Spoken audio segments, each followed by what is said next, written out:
British industry, and then 2 for upcoming bikes for Made in America. Well, let's start with this one.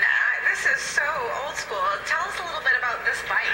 Well, this was donated to us a couple years ago by a benefactor who loves the exhibition, and it's one of the it's an original in original condition, sold in 1950 by Trev Deeley, and we thought it was kind of cool. Sold by Trev Deeley, and then donated back to the collection. That's right. That's going to be. I mean, there's a marvelous sense. Thank you, Fiona. You're welcome. I'm a Shriner. Sounds like there's a clown or a Shriner in here. That's a beautiful story, though. I mean, and it gives sort of people an indication of the depth of history of the Deeley name in British Columbia and in motorcycles. One of the most thrilling things is you have people coming in all the time and they look at our bikes or specific bikes and say, you know, my grandpa had that, or I remember I was at this race and so-and-so was riding this bike. Sold to them by Fred or Trev. Yeah. Maybe, I guess, Fred's father at some point. So amazing, and what a piece of history, too. What is the reaction when people come into the exhibit? Of course, this is from the current one.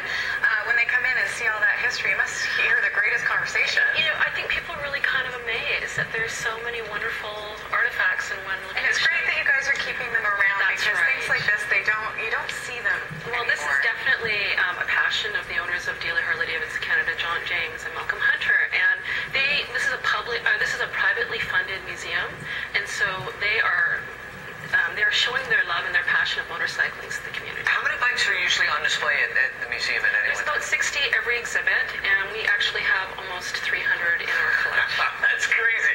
Okay, there's a little bit of the actual exhibit, and you mentioned you're just about to go through a change right now. That's right. You were in Britain, and now where are we going to Going next? to Made in America. Okay. Okay, let's go to this one Sure. here. Of course, everybody's familiar with the Indian By the way, the motorcycle name. architecture in that building is incredible. It The is. slopes on the ceiling. It's an amazing exhibit. But tell us about this bike here. It is a piece of art. It is. So I brought this one because it's a 1950s